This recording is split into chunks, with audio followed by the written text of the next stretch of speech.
Limited check करते, वो कितने पागल है। ग्रेट, क्या उनके जैसे हैं?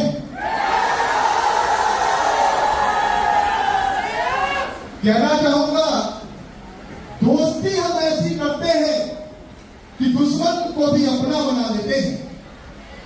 दोस्ती हम ऐसी करते हैं कि दुश्मन को भी अपना बना लेते हैं।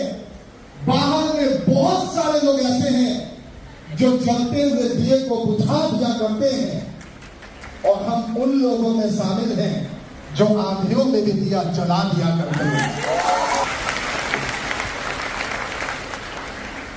बहुत बहुत धन्यवाद आप तमाम लोगों का, और शुक्रिया अदा करना चाहूंगा उस परम पिता परमेश्वर का जिसके वजह से मुझे इस दुनिया में आने का अवसर मिला। उस माता पिता का जो माध्यम बने, वो गुरु, चाहे मेरे स्कूल के हो, चाहे कॉलेज के हो, चाहे जिस कदर मैंने जिन जिन लोगों से ज्ञान किया, उन तमाम लोगों का शुक्रिया अदा करना चाहूंगा। चूंकि कहा गया है कि बिना ज्ञान के बहुत दूरी तक नहीं जाया जा सकता।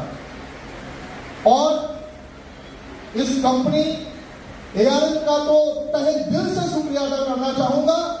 गाइस, आज 2005 से 2025 आ गया, लगभग 20 साल हो गए इस कंपनी में मेरे को काम करते हैं।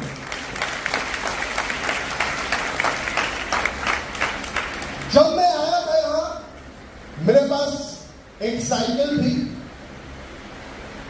कॉलेज में पढ़ता था, ड्रीम था, सपना था बहुत बड़ा कि कुछ जिंदगी में बड़ा करना है, लेकिन कभी नहीं सोचा था कि मैं ARN करूंगा, डायरेक्ट सेलिंग में ज्वाइन करूंगा। क्योंकि हमारे जमाने में या आज भी बहुत सारे लोग जिनको डायरेक्ट सेलिंग की हिस्ट्री नहीं पता, वो अपने घर में बच्चों को सिखाते, बेटा डॉक्टर बनो, इंजीनियर बनो, IAS बनो, IPS बनो, बैंक में नौकरी करो। मिडिल क्लास लोगों की जो सोच होती है गाइस, वो जॉब माइंडेड होती है। अगर वो जॉब नहीं करना चाहते तो ट्रेडिशनल मार्केट में जाते हैं, दुकान खोल लेते हैं 10-20-30 लाख रुपए पूंजी लगाकर, जहां पे कोई गारंटी नहीं दुकान चलेगा या डूबेगा। 2005 में मेरे को एक बिजनेस करने की अपॉर्चुनिटी मिली थी, जिसमें मैं फर्स्ट टाइम सुन रहा था कि एक जीरो इन्वेस्टमेंट बिजनेस है। सुनकर हंसी आया दोस्त, भाई बिना पूंजी लगाए कोई धंधा तो समाज में शुरू नहीं होता। ये कौन लोग हैं जो कह रहे जीरो इन्वेस्टमेंट बिजनेस है?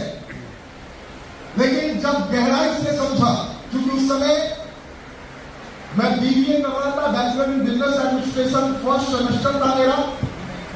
जब कंपनी के बारे में सुना तो जाकर फैकल्टी से मैंने बात करी जो मुझे टीच करते थे। मैंने कहा क्या यहाँ पे पार्ट टाइम में काम शुरू किया जा सकता है? तो वो गुरु जिन्होंने मुझे फर्स्ट टाइम एडवाइस किया था, मैं चाहूंगा जोरदार ताली फ्रांसर के लिए। उन्होंने एक बुक सजेस्ट किया फिल्म पॉडकास्ट की। उन्होंने कहा इस किताब को पढ़ो, इसमें बहुत सारी इंफॉर्मेशन डायरेक्ट सेलिंग के बारे में लिखी है। वो फिल्म पॉडकास्ट कौन थे? वो MBA में मास्टर इन बिजनेस एडमिनिस्ट्रेशन जब आप करते हो तो दोस्तों उनकी किताब वहां पे पढ़ना पड़ती है। तो वहां पे हर स्टैंडर्ड में लिखा था direct selling is the future business. दूसरी किताब मेरे हाथ लगी जो आज अमेरिका के राष्ट्रपति है, डोनाल्ड ट्रंप। एक बार जोरदार तालियां होनी चाहिए भाई। उसके साथ एक चाइनीज राइटर थे जिसका नाम था रॉबर्ट टी कियोसाकी, और इन दोनों ने मिलकर किताब लिखी थी why we want you to be rich, हम आपको क्यों अमीर बनाना चाहते हैं। जब ये किताब मैं घर ले गया और इसके हर पन्ने को पढ़ना शुरू किया, मुझे पता चल गया कि दोस्तों 2025 ना तो नौकरी का समय है, ना ट्रेडिशनल मार्केटिंग का समय है।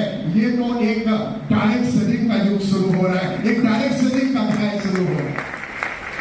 सोचो 20 साल पहले उन लोगों ने भविष्यवाणी कर दिया था, 20 साल पहले, कि फ्लाइट उड़ाने के लिए आदमी की जरूरत नहीं पड़ेगी। 20 साल पहले उन्होंने भविष्यवाणी कर दिया था, जिस समय ATM मशीन नहीं होता था, हम लोग को कंपनी से चेक आता था और हम लोग चेक डालते थे। इक्का दुक्का ATM मशीन कहीं पे होता था। उन्होंने कह दिया था आने वाले दिन में नौकरियों की भारी कमी होगी। उन्होंने कह दिया था कि बिजनेस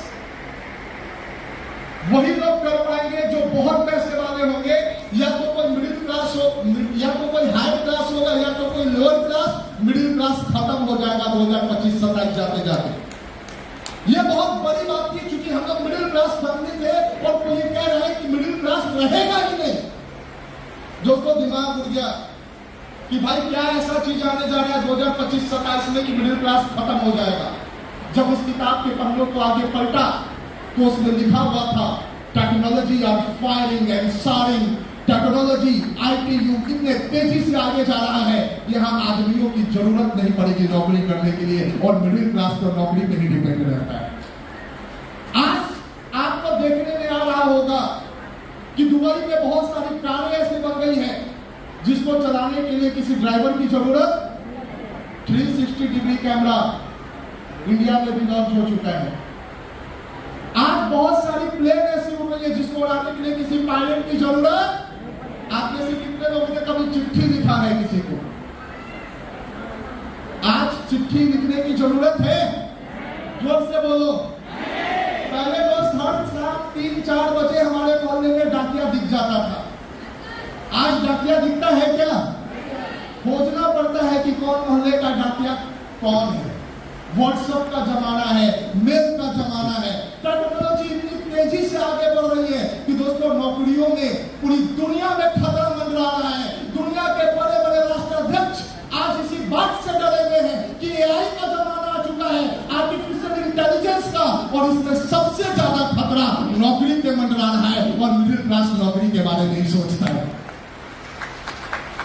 ये बात मैं 2006 में समझ रहा था, पढ़ रहा था, और मेरे को एक बात समझ में आ गई कि जिंदगी में अगर ड्रीम बड़े हैं, सपने बड़े हैं, कुछ बड़ा करना है, तो हमें ऐसे काम को हाथ में लेना होगा जिसके साथ अगले 20 साल, 50 साल, 100 साल काम किया जा सके, जिसके साथ टिक के आगे बढ़ा जा सके, और उस इंडस्ट्री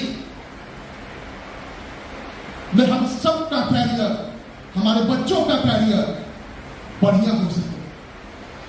हम जितने लोग यहाँ पे आए हैं, हम नहीं जानते कि आप किस समाज से हैं, आपके अकाउंट में कितना पैसा है, मुझे नहीं पता। आपके बच्चे किस स्कूल में पढ़ते हैं, मुझे नहीं पता। बेटी बड़ी हो रही है, शादी करने के लिए पैसों का जुगाड़ है नहीं है, मुझे नहीं पता। कितने घरों में तो दोस्तों आज अगर साल में खाना पका है तो अगले दिन सुबह में क्या पकेगा, इसका भी इंतजाम नहीं होता। गरीबी में इस कदर डूबे होते हैं। आम दिनों में गरीबी नहीं पता चलती, लेकिन अगर मोहल्ले में किसी की शादी हो जाए, परिवार में किसी की शादी हो जाए, कोई पर्व त्योहार आ जाए, तो डिफरेंस दिख जाता है, भिन्नता दिख जाती है।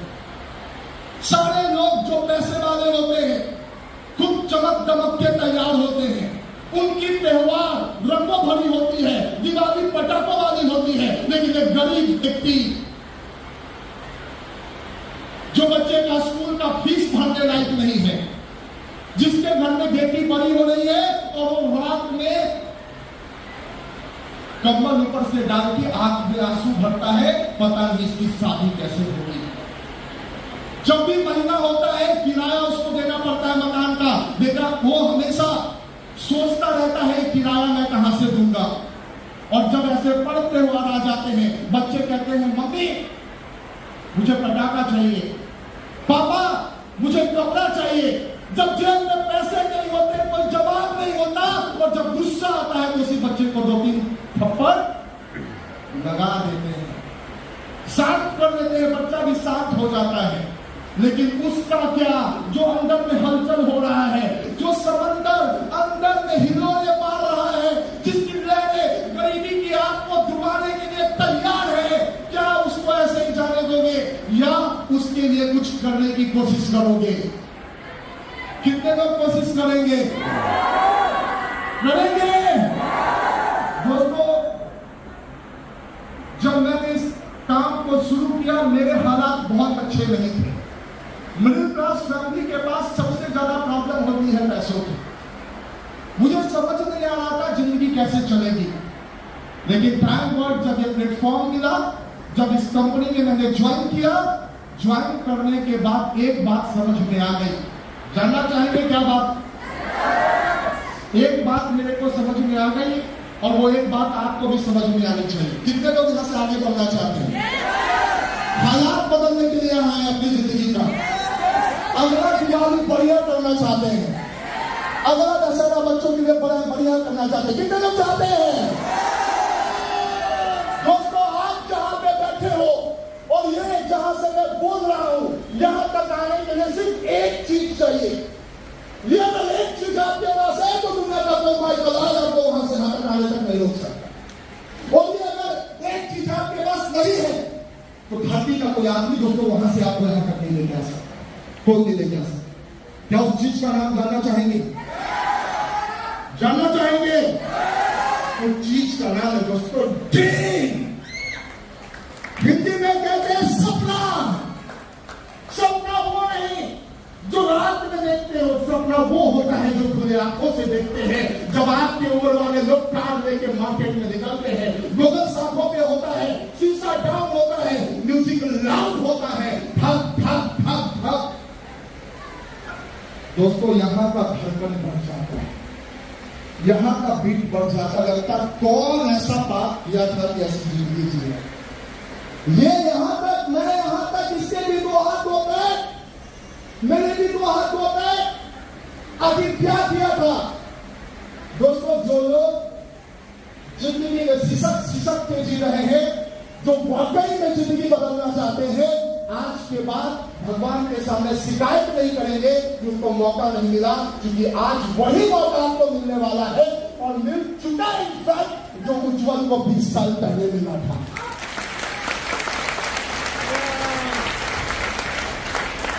20 साल पहले चुनाव करना था मेरे को कि मुझे चलना है या नहीं चलना है, क्योंकि मेरे उम्र के जितने सारे लोग थे उनको दोस्तों सेक्रेटेरिएट में क्रिकेट खेलने से फुर्सत नहीं थी। मेरे दोस्तों को, मेरे बहुत सारे दोस्त थे जो हर हफ्ते मूवी रिलीज होने के साथ टिकट खरीद लेते थे कि सिनेमा देखने जाना। मुझे भी ऑफर करते थे, चलो।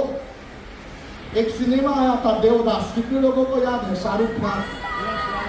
मैं बड़ी मुश्किल से डरते गया था बीना सिनेमा हॉल। यहीं पे गांधी मैदान के सामने बीना सिनेमा हॉल है और फर्स्ट डे दोस्तों खड़ा होकर सिनेमा देखने का मौका मिला। हॉल में गया, पता चला इतनी ब्लैक टिकट हो चुकी है कि मेरे सीट पे कोई और बैठा है और खड़ा होकर वो फिल्म देखा था देवदास। लास्ट में किसी ने बेंच लगा दिया था, उसने बैठ के देखा था और लगा यार ऐसी जिंदगी जीनी है। लेकिन कहते हैं ना, एवरीथिंग इज गॉड प्लान। भगवान ऊपर में बैठा है, सुप्रीम पावर बैठा है और वो सबके लिए कुछ ना कुछ करता है। और यकीन मानो, जितने लोगों का मानना है कि अगर पत्ता भी हिलता है तो भगवान की मर्जी से, मैं आपसे पूछना चाहूंगा, आप अपने घर से हिलकर यहां तक आ गए, उठ के आ गए, तो आपकी मर्जी है कि ऊपर वाले की मर्जी है? कितने लोगों को यकीन है कि ऊपर वाले की मर्जी है? दोस्तों, बहुत सारी दुआओं का असर है, बहुत सारी मान्यताओं का असर है।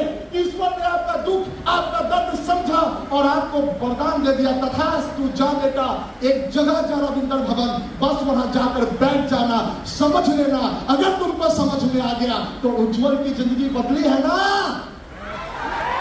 अगली बारी किसकी होगी?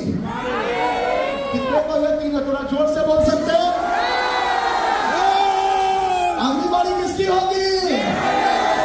थोड़ा खड़े होके बोल सकते हैं? अगली बारी किसकी होगी? दोस्तों, आज मुझे बहुत अच्छा लगा। आज यहाँ पे गायत्री मैम 70 साल उम्र है, 70 ईयर्स। 70 साल के लोग घर में बैठ जाते हैं, क्यों नहीं होगा?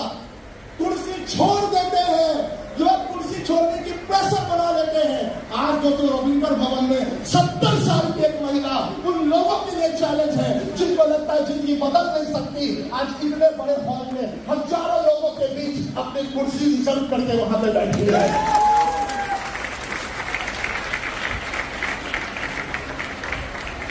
ये उन लोगों के लिए तमाचा है जिनको लगता है जिंदगी नहीं बदल सकती, और उन लोगों के लिए एक हौसला है जिनको लगता है कि अमावस्या की काली रात कितनी भी गहरी, कितनी भी घनी क्यों ना हो, उजाला होने से नहीं रोक सकती, सूरज को निकलने से नहीं रोक सकती।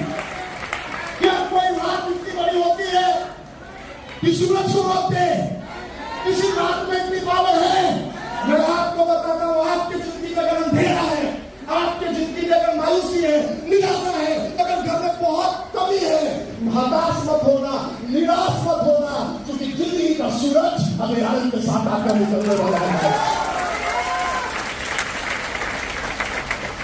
और सूरज के पहले उसका उजाला दिखाई दे देता है। हाँ ना, ये नाम क्या है? उज्जवल का मतलब क्या होता है? अगर उजाला इधर तक आ गया तो सूरज आपकी जिंदगी में 100% आएगा। सूरज दिख रहा है तभी उजाला है। हाँ, कितने लोग ठीक है कि हो सकता है? पक्का? एक बार अपने लिए जोरदार ताली बजाओ, जोरदार ताली। थैंक यू, बैठ जाइए। अब दूसरी बात, जब इस कंपनी में हम ज्वाइन कर लेते हैं तो काम कैसे होता है? दोस्तों, काम हीरो से होता है। डायरेक्ट हीरो कोई नहीं बनता। डायरेक्ट मैं भी हीरो नहीं बना, जितने कोर ग्रुप के लोग हैं वो भी हीरो नहीं बने, गायत्री मैम भी हीरो नहीं बने, हीरोइन नहीं बने, और भी जितने सारे लोग मुझे देख सुन रहे हैं वो भी डायरेक्ट हीरो नहीं बनेंगे। उनको संघर्ष करना पड़ेगा। शुरुआत में साल 2 साल का समय कितने लोग समय दे सकते हो? और कितने लोग को कल ही करोड़पति बनना तो है, लेकिन नहीं। जिनको कल ही करोड़पति बनना है, बगल में गंगा जी ज्यादा दूरी पे आया ना, आगे समझ गए होंगे क्या हो। डुबकी लगा लेना चाहिए, नहीं लगा लेना चाहिए? लगा लेना चाहिए।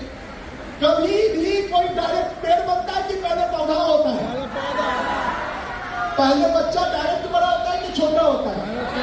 आप लोग डायरेक्ट 32 साल के कितने लोग आए? हाथ उठाइए, देखिए, हाथ उठा दीजिए। डायरेक्ट 32 साल के आए कि छोटे से आए? छोटे से आए। दुनिया में जितने भगवान हुए कैसे आए? जितनी बड़ी बड़ी इमारतें बनी कैसे बनी? छोटी सी। एक बात यकीन रखो दोस्त, जब इस काम को करने जाओगे कई बार दिल करेगा छोड़ दो, नहीं होगा, बहुत हुआ।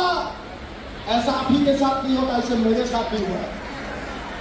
जब मैं पहला प्लान दिखाने गया, मेरे को मोइनुल हक स्टेडियम पटना में नाम सुना होगा, उसके पीछे खुला चैम्बर है, नाला, दोनों क्रेन से गंदगी उठा के रखी जाती है।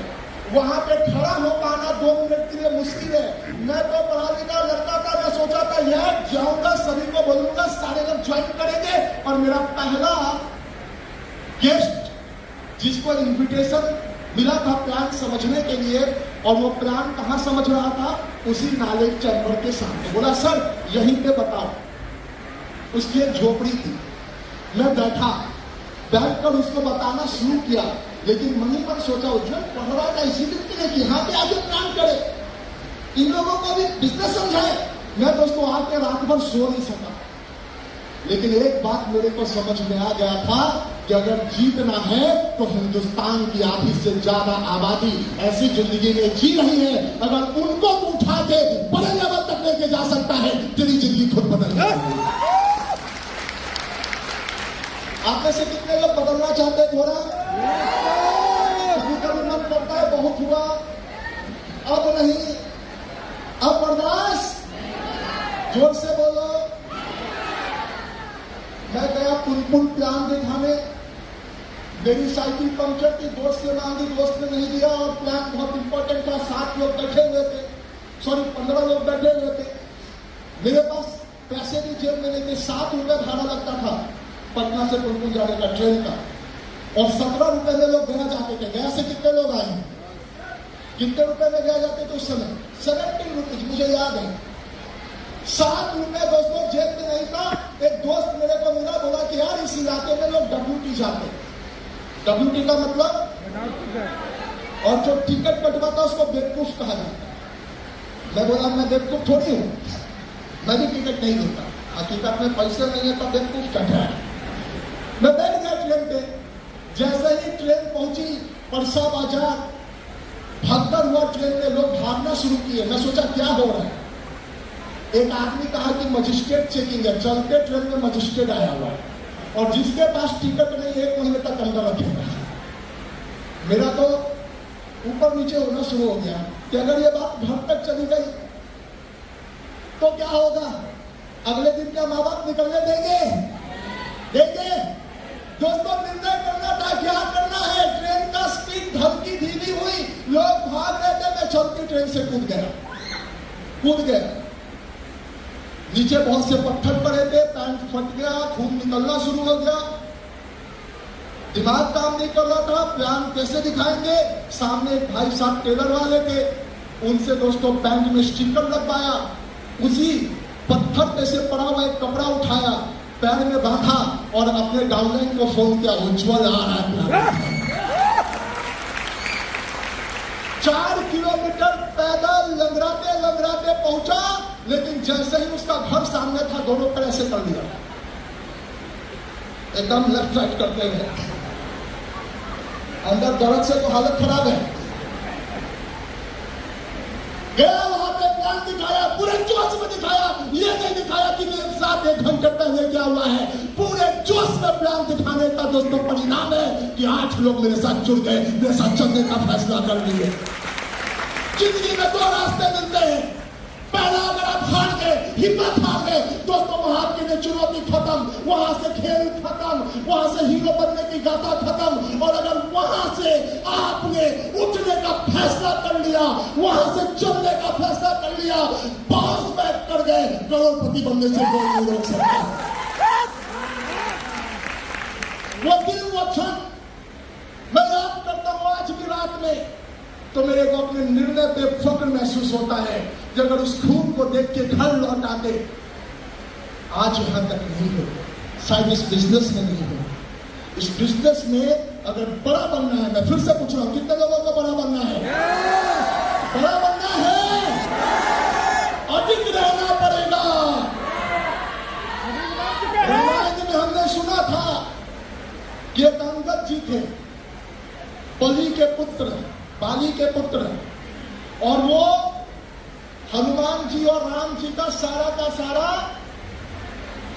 जो उनका कथन था, वो दूत बनकर कहां गए थे? रावण के पास। रावण को बोल दिया, बेटा करना क्या है? वो माना नहीं, उन्होंने पैर जमा दिया, बोला हिम्मत है, पैर उठा के देखा, पूरी सेना लग गई, तिनका भी नहीं खसका। अंत में दोस्तों रावण आया पैर पकड़ने, उन्होंने कहा, बेटा मेरा क्यों पकड़ रहा है, श्री राम के पकड़ रहा है। जब तू उनके चेला का नहीं कुछ बिगाड़ सकता, लगता है तेरे को श्री राम का कुछ होने वाला, तो दोस्तों अगर आप अडिग रहोगे तो दुनिया में कोई आपको हिला नहीं सकता। बस खाना पड़ता है कि हमको अपने पैर जमाकर रखना है। ये बात मैंने रामायण के जमाने से नाना से सुना था, दादा से सुना था, और इस बिजनेस में आया था तो मैं सोच के आया था कि दोस्तों अभी मैं पैर जमा चुका, पैर जमा। आप लोग खड़े हुए थोड़ा एक्सरसाइज करते हैं, हम लोग पैर उठ गया, भगवान ऐसे उठाइए, ऐसे ऐसे ऐसे कीजिए, कर सकते हैं ऐसे ऐसे, और बोलिए पैर जमा चुका। फिर से करते हैं, पैर जमा चुका, पैर जमा। ट्राई सभी लोग करेंगे, लेडीज जेंट्स। पैर जमा चुका, पैर जमा चुका, तैयार है, तैयार है। दोस्तों अभी तो हमने चलना शुरू किया है, अभी मेरे को शांति नहीं मिली ना मिलने वाली, अभी बहुत लंबा सफर बाकी है, अभी बस शुरुआत है। और शुरुआत में अगर आगाज हमारा ये है तो आप सोचो अंजाम पे जब होंगे तब उस दिन का बात कैसा होगा। मेरा ख्वाब है कि भाई जब हमारे डिस्ट्रीब्यूटर का काफिला निकले तो पहली गाड़ी 50 किलोमीटर पार और आखिरी गाड़ी 50 किलोमीटर दूर तक नजर आनी चाहिए। Is it possible? मैं यही कहूंगा, सपना है तो सब कुछ संभव सपना देखने में पीछे नहीं, खूब बड़ा सपना देखा, इतना बड़ा कि सोच के भी डर लगे पूरा होगा कि, और इसी को सपना कहते हैं जिसको सोचने से लगे पूरा होगा कि, जोर से बोलो पूरा होगा कि। 5 साल पहले पूरे ग्रुप में मेरा कार था, सभी लोग बैठे थे, मुश्किल से 25 लोग भी मीटिंग में नहीं आते थे। बिहार की सबसे बड़ी और ऊंची बिल्डिंग को हम लोगों ने चुना, बिस्कोमान टावर, 17वां तल्ला पे मीटिंग करी। कहा सोचना है तो कुछ बड़े जगह सोचो। गया से फोन मिलाया, पटना से मिलाया, और भी जगह से मिलाया, 7-8 लोग इकट्ठे हुए और सभी लोगों ने मिलकर सोचा ये 7 लोगों की टीम 7 लाख 7 करोड़ में बनेगी। 5 साल में 2 साल कोरोना है, हाँ ना? यानी हम लोगों ने फील्ड में कितने दिन काम किया? 3 साल। लेकिन 3 साल में आज जब रिजल्ट हाथ में देखता हूं कि हर 3 महीने में 700 लोग टीम बोनस बन के आ रहे हैं दोस्तों। 87 से 90 लोग लीडरशिप है और लगभग 4 से 5 दर्जन डायमंड बन के आ रहे हैं। सोच रहे हैं किस गति से आगे बढ़ रहे हैं, कितनी बिजली की रफ्तार है दोस्तों। अगले 3 महीने में हमारा टारगेट और बड़ा है। अगले साल 700 3 महीना में टारगेट निकलना शुरू होगा। क्या विश्वास है? पूरा मन से है, तन से है, और हम करके दिखाएंगे, करके दिखाएंगे। अभी लिखा है ना, जिस गाड़ी पे मैं घूमता हूं, एक भी IAS का पटना में बोल दो, जिस गाड़ी पे वो घूमता अपने साथ वाले को दूसरी गाड़ी पे घुमाता है क्या? पहुंचाता है क्या वहां पे? आज बड़े फक्र के साथ कॉलर ऊंचा करके कह सकता हूं कि दोस्तों आधा दर्जन से ऊपर कोर ग्रुप है जो अगले महीने नहीं बल्कि इसी धनतेरस में अपनी बड़ी गाड़ी बदलने वाली है। उनकी लाइफ बदल रही है, बहुत सारे लोगों की बदल रही है। आपकी बदल सकती है कि नहीं? लगातार प्लान दिखा सकते हैं, लगातार मीटिंग ट्रेनिंग आ सकते हैं, लगातार चलने का हौसला है। कितने लोग चल सकते हैं? जब चलेंगे ना तो कुछ लोग हंसेंगे आया ना। और हंसने वाले का संहार कब होता है? 9 दिन के बाद विजयदशमी। कौन हंसता था? कौन हंसता था? उसके लिए भी 9 दिन कब चला? उसका संहार करने के लिए। तो अभी आपने ज्वाइन किया है, अभी तब करो, इतना प्लान करो, इतना मीटिंग करो, इतना ट्रेनिंग करो, इतना हवन डालो कि आप पावरफुल बन जाओ और फिर इन लोगों का संहार होगा। कान से नहीं। जब आप कार में बैठोगे ना, ऐसे बैठोगे तो अपने हलवाई को एक स्पेशल लड्डू बनवाना। लड्डू का साइज कितना होता है? मुंह में जाने लगे। मैं अपने हलवाई को बोला भाई इतना बड़ा लड्डू बनाना। बोला क्यों सर? हाथी को खिलाना है। बोले नहीं, रावण को खिलाना है। कौन है रावण? बोले तुम मत समझो, तुम बस लड्डू बनाओ स्पेशल घी वाला। मेरे को लड्डू बना के दिया, मेरे जिंदगी के भी कुछ रावण होंगे। मैं नीचे जाके हॉर्न बजाया, आया देखने, अरे उज्जवल कार मिल गया। हमने हाँ भाई आओ चलो तुमको घुमाते हैं। बोले यार मुंह नहीं मिठा करा कराओगे? बोलता ना लोग नहीं कुछ बोलने का तो मुंह मिठा करा। हम बोले तेरे लिए लेके आओ, मुंह बोल आ। बोले मेरा लड्डू मिलने नहीं आता। और थोड़ा जोर लगा आ। बोले बस नहीं ताकत है, थोड़ा और। बोले तेरी ताकत खत्म। लड्डू मुंह पे रखे, एक बार हाथ से धक्का दिया, आधा अंदर आधा। अब बेचारा हंस भी नहीं पाएगा, रो भी नहीं पाएगा और अंदर अटका रहेगा। कहते कामयाबी ऐसा पाओ कि पड़ोसी के सीने पे 7 नोटना चाहिए, तभी कामयाबी मिलेगी। कितने लोग ये कर सकते हैं?